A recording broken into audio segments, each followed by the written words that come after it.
Pregame.com. Talking Friday night NBA, the battle between the Celtics and the Sixers here on pregame.tv. We've got a total that's going to land in the low 180s. We're actually talking about this game on a Wednesday night. Rajon Rondo expected to go on Wednesday, so if he doesn't get in more trouble, the head case that he is, he's likely to be in the lineup when this one takes place. But we're looking about a low 180s. The first game that these two teams played each other against a couple of weeks ago, we saw a total of 179.5. The teams combined for 206 points. We'll see a total a little bit above that one. The last time these two teams hooked up, it was a fast-paced game, as I just alluded to, start to finish. I'm going to mention some keys to this game, and maybe we're going to get 2 for 1 as far as plays are concerned on this particular game. But I don't want to steal any thunder, so I'm going to let you talk about this game first. It's your free pick. Well, first, we got to allude that this is a home-and-home series. They're going to play Friday night and come right back and play again on Saturday. They play at Philadelphia Friday and then go to Boston.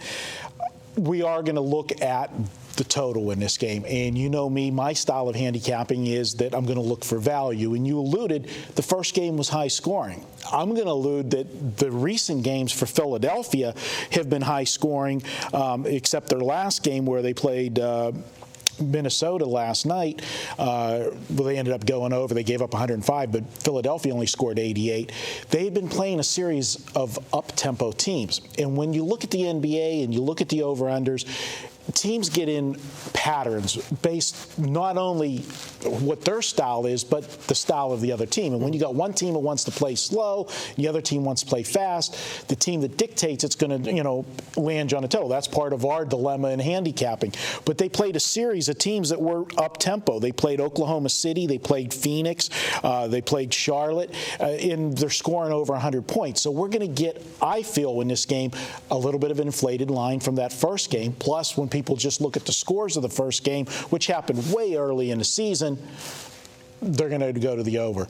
I don't think that you're going to have it this time. Boston's not shooting the ball well at all. That's their problem. I think they're starting to miss Ray Allen more now than they thought they were. Even though he stunk for big chunks of the season last year, but I know what you're saying. Yeah, when you got that guy that you can count on to go to the outside, and get you that outside shot, they're shooting the ball horrendously right now.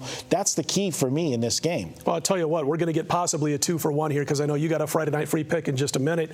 What I'm looking at, and of course it doesn't just come down to this, but this starts the ball rolling for me, and then final handicapping after this Friday night game is played, we'll either put it over the top or it'll be a pass.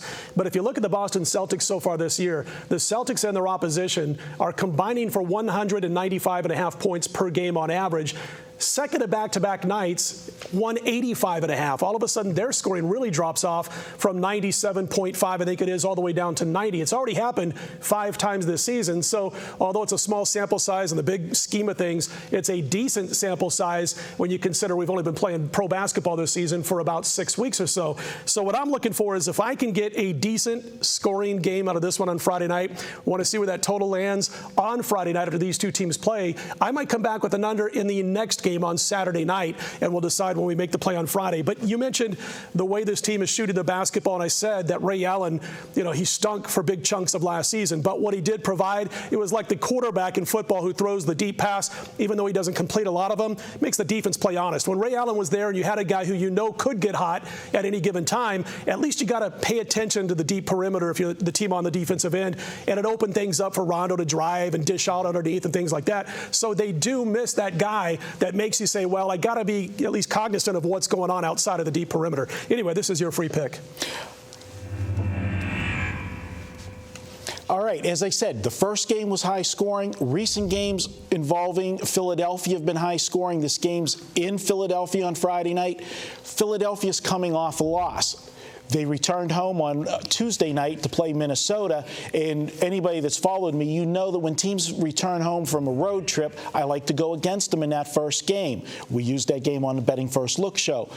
Now it's the second game at home. You're going to be more focused. You took care of things, the family type things.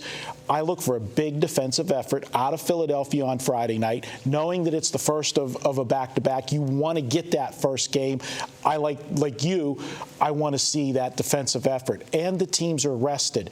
That's a big thing that you got to watch with Boston this year. When they're not rested, this team is older. I mean, let's face it. We've said that for the last couple of years with them, getting getting rid of Ray Allen obviously made them a younger team instantly. Like getting rid of you on the set. Wow. Okay, you got one coming later. But I'm going to look to this game, and I'm going to look to the under. We're going to get the inflated number. I'm projecting when we're doing the basketball videos this year, a lot of times we're going to be taping 2 days in advance, so we're not going to have an actual line for you. So I'm going to give you a projection. As long as this over-under comes out at 182 or more, I'm betting the under in the game. I like it. I don't think either team is going to crack 90. I think it's going to be played in the 80s. We're going to go under the total for my free pick. Free pick from Marco. Friday night NBA under between the Celtics and the Sixers. Hey, when we come back, very special guest who's become a part of the pregame.com family. He's on every Thursday night on the First Preview radio show, the only two-time back-to-back winner of the Las Vegas Superbook contest. You don't want to miss it. Coming up next, we got a best bet in the NFL. You're going to have to stick around to see who it is, though. I'm sure you know. Anyway, he's Marco. I'm Scott. Stick around. More pregame.tv.